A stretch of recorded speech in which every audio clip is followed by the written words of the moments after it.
Saudara, terima kasih Anda masih menyaksikan Jogja hari ini. Saudara, tahun 2025 ini Dinas Pertanian Pangan Kabupaten Kulon Progo optimis mampu meningkatkan produksi gabah sebesar 0,34% dibandingkan tahun lalu.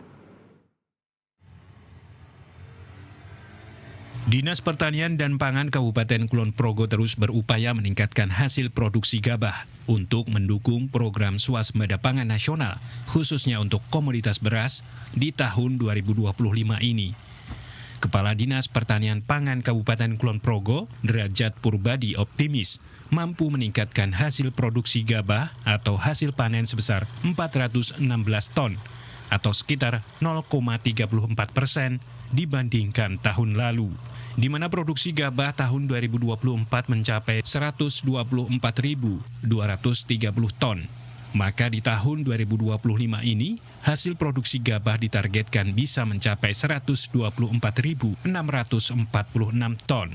Berbagai upaya dilakukan untuk meningkatkan hasil produksi gabah tersebut, dari mengusulkan perbaikan saluran irigasi pertanian yang rusak, baik itu primer, sekunder maupun tersier, menyusun rencana pengadaan kebutuhan pupuk, hingga pengadaan alat mesin pertanian guna mendukung kegiatan pertanian mulai dari sebelum masa tanam hingga pasca panen. Adanya efisiensi serta pemangkasan anggaran sebagai dampak program makan siang bergizi gratis dipastikan tidak akan banyak mempengaruhi upaya peningkatan produksi gabah ini hingga setahun ke depan.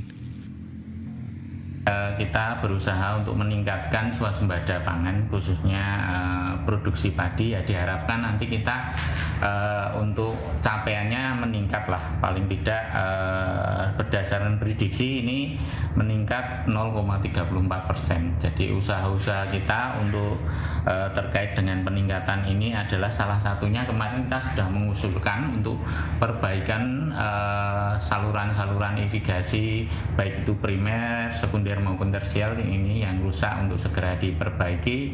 Kemudian kita juga sudah mengusulkan terkait dengan RDKK khususnya untuk pupuk kita, untuk yang nanti akan digunakan untuk oleh petani.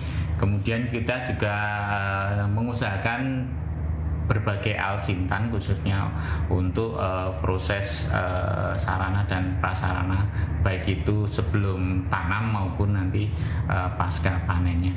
Jadi kalau refocusing lebih ke arah khususnya untuk infrastruktur fisik, dan itu pun kalau yang terkait dengan swasembada pangan tidak banyak dilakukan refocusing. Refocusing banyak lebih ke fisik, dan juga ada kegiatan-kegiatan yang sehubungan dengan pendukung, yaitu seperti perjalanan dinas dan lain sebagainya, pengurangan ATK. Tetapi dari sisi efisiensi atau refocusing ini diharapkan tidak mempengaruhi dari output maupun outcome dari program yang dilakukan refocusing. Sepanjang bulan Februari hingga April 2024, Dinas Pertanian dan Pangan Kabupaten Kulon Progo mencatat ada sebanyak 6.219 hektar lahan pertanian padi di Kulon Progo yang akan memasuki masa panen. Jumlah ini menurun dibandingkan tahun lalu yang mencapai 7.492 hektar pada periode yang sama. Ini akibat mundurnya masa tanam di awal tahun kemarin, menyesuaikan akibat kondisi peralihan musim kemarau ke musim hujan. Demikian Jatmiko Hadi melaporkan dari Kulon Progo.